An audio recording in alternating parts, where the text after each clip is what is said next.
If running or cycling used to be a passion of yours, or if you've always wanted to run a race but haven't done it yet, those plans don't have to change after vision loss. In this episode, Hadley member Keith Hodder and Connecticut chapter director Aaron Spalding join us to discuss how Achilles International can help you achieve your athletic goals. I'm Ricky Enger, and this is Hadley Presents. Welcome to the show, Keith, Aaron. Good morning, Ricky. Good morning. Thanks for having me. I am delighted to have you both. We get so many calls from people who are in that stage of feeling a little bit like I'm tired of being inside my house and surrounded by these four walls. I would love to get out, love to do some exercise, and I just don't know how to do that or if I can do it safely. So many questions that people have, particularly after a vision loss and kind of adjusting to what that means. And I think Achilles does a phenomenal job of putting people just back in touch with that athletic side, or maybe in some cases, getting people in touch with that. It could have been on your bucket list, like, yeah, someday I'm going to do a 5K or whatever. And you never had the chance. And now you're thinking, well, I guess I can't now. But thankfully, that is not true. So I guess that's a good place to start, actually, is Aaron, for people who don't know what Achilles is and what you all do, can you just give us a description of kind of how it works and who it serves? Yeah, I'm happy to. So Achilles International, by name, we literally are international. We have 62 chapters around the world, including in many states here in the US. And bottom line, kind of like you were leading up to, we are a community of support. And our mission is really to transform the 26% of Americans who live with a disability.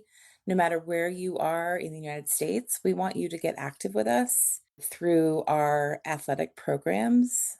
But in a nutshell, just because you have a disability doesn't mean you can't go for a walk, go for a run, hand cycle, we really say however you move, come join our community. It's supporting you, whether it's through using a trained guide, a tether, however it is you move. We also want you to come and meet others.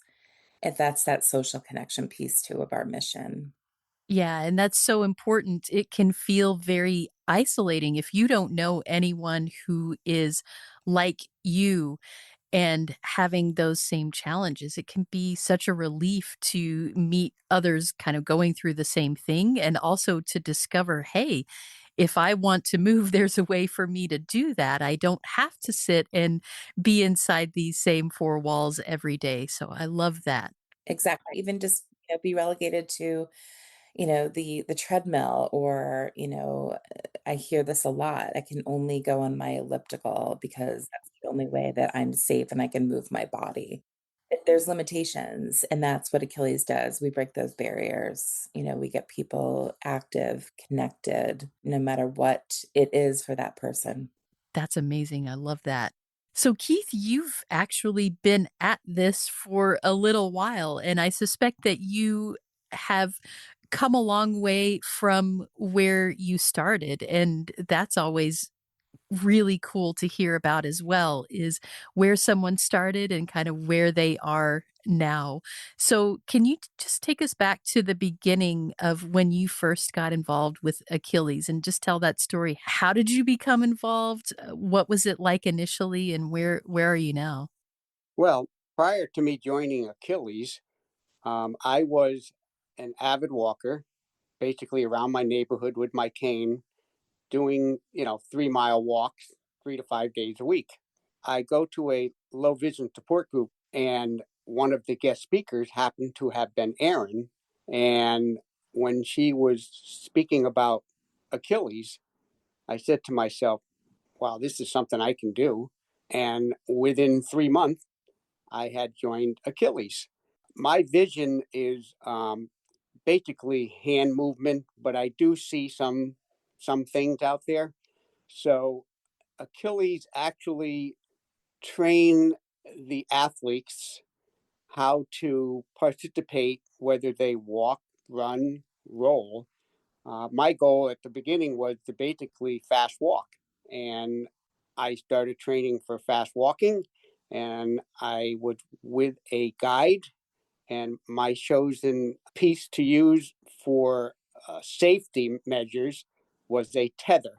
So my guide would have one end of his 18-inch tether, and I would have the other end. And we would go fast walking wherever we would do a workout. I then decided to join a couple 5K races. That was really exciting. I did a lot of fast walking in my first race and ended up being a competition between myself and another member, and I ended up running. But the experience of doing it, that was just, it was incredible to be part of something I thought I would never be part of. The next year, I challenged myself to do a 10K, and I continued to work out and improve my cardio and my running skills and everything. And my vision over the years has pretty much been the same. So when I started doing my walks a number of years ago, my vision is still the same as it is today. This year, I have upped my ante this year to participate in my first half marathon. So that is my goal. And I've been working hard at that, training for it. And I'll go into full training mode in about a week in August. And I look forward to doing that. Wow, that is such a cool story to go from, "Hey, I walk every day, but I'm not competing in anything, and, I get my exercise in, but that's where I am," to now you're training for a half marathon in a pretty short amount of time, all things considered. So, it sounds like being matched with Achilles just allowed you to not only meet your initial goal, but to say, "Hey, I'm not stopping here. I'm gonna keep going." Exactly. It was a group I didn't know a lot about. So it was like an eye opener, exercise, getting out there, improving my exercise, doing it with someone. And now I even have a team of guides that I basically work with whenever time comes to do it. So it is amazing how much this group and Achilles has helped me, basically, like you said a few minutes ago, Ricky, from sitting in the chair to getting out and doing something. And that has worked out really, really well. Absolutely.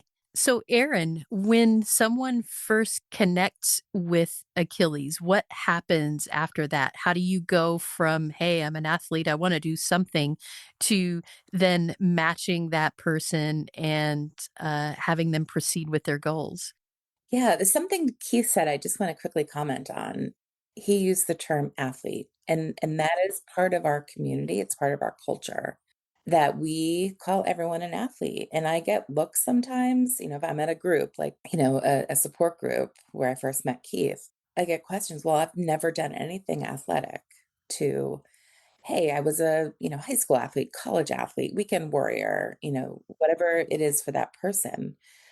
But there's something that's prideful, right? That you come into Achilles, you come into our community, you're part of our team, you become like an extended family. And we say this all the time, you're an athlete because everyone moves their body. Using Keith's example, he just would go out in his neighborhood with his cane and he would move his body.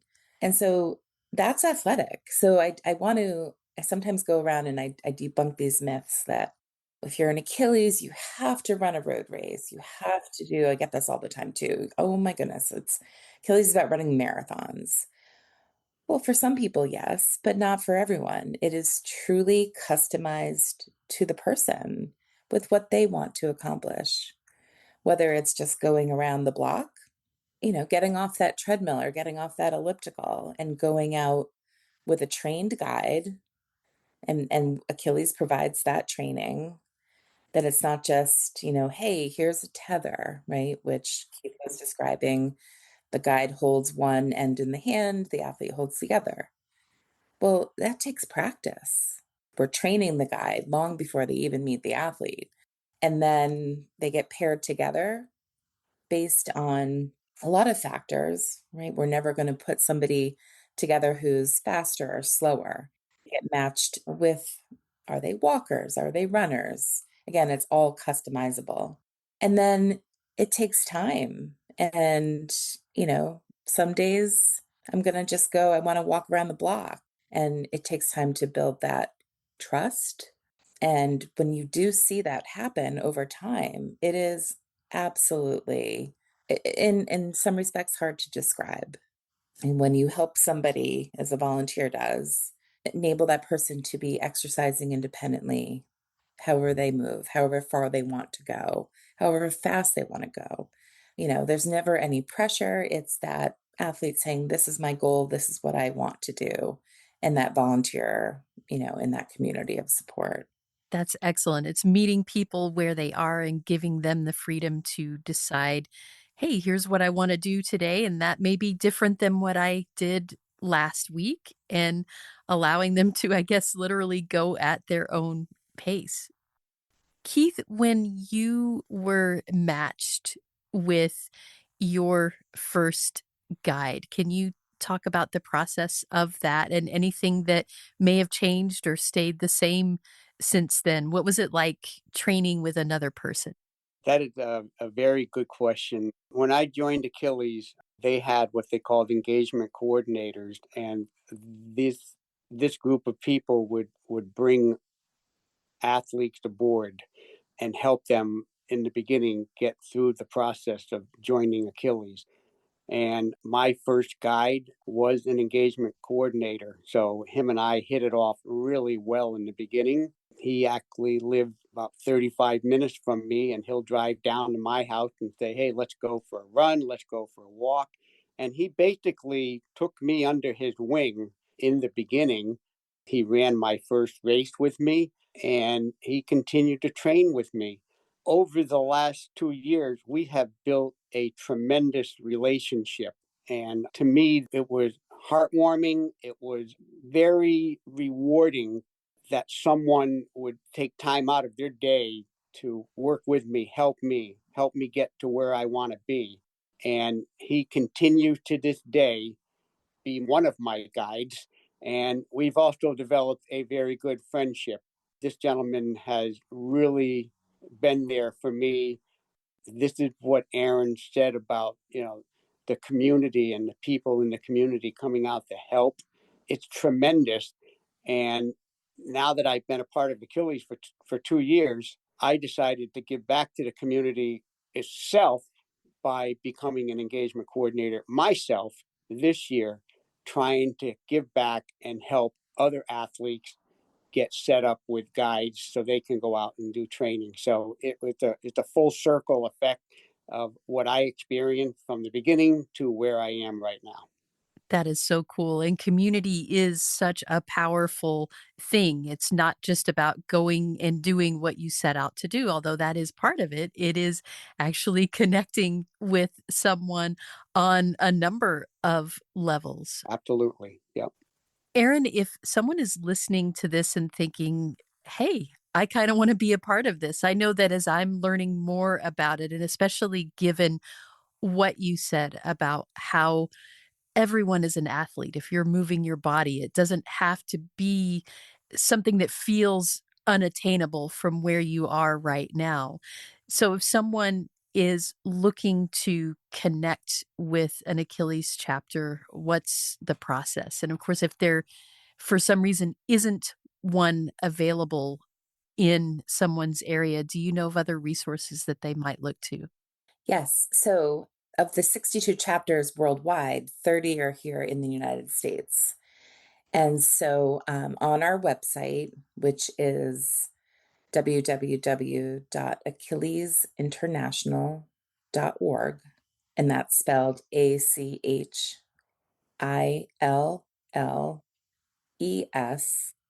and then followed by international.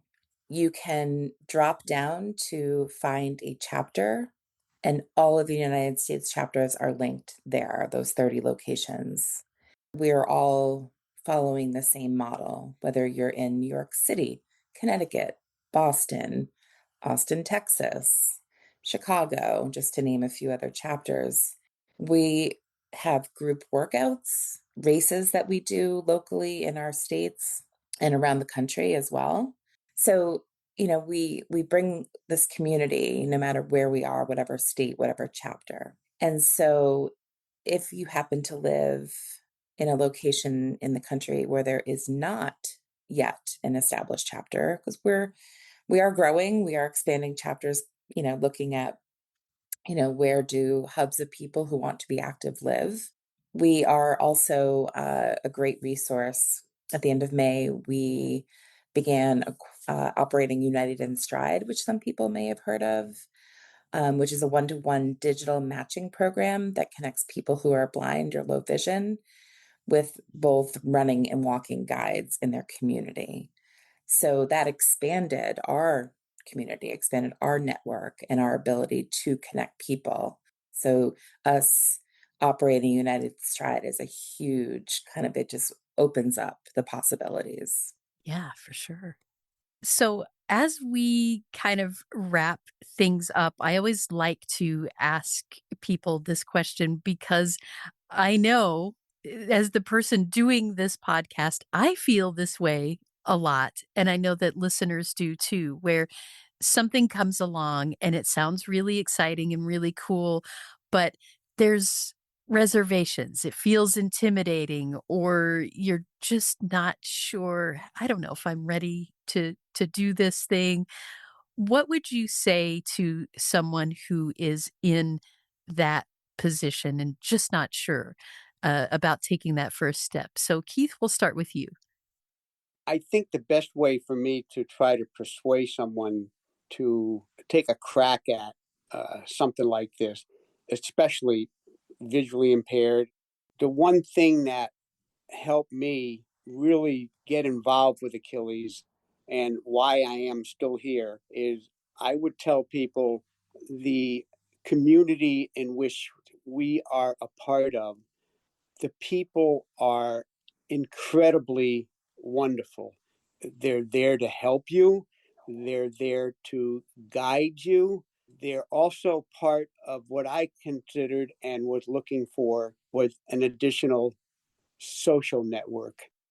For me personally, my suggestion to people who might be on the fence would be, hey, you know what? You're getting like a handful of things out of this. You're getting exercise, you're getting community, you're getting social interaction. And I have made a great ton of friends here and I enjoy every one of them. And I have not had a bad experience since I've been with Achilles. So those are the lines that I would use to persuade someone to try to become active. Give us the shot in the group of Achilles International because it is a very rewarding experience. And in 2 years, it has changed my life. So I hope I can persuade someone to do the same. Really well put. Thank you. Erin, what would you add to that? I don't know if I can follow that, Ricky. I know, right? I don't think I can. I think that from my perspective, right, I'm at the workouts, I'm at the races, I'm witnessing what Keith just described, right? Come try it.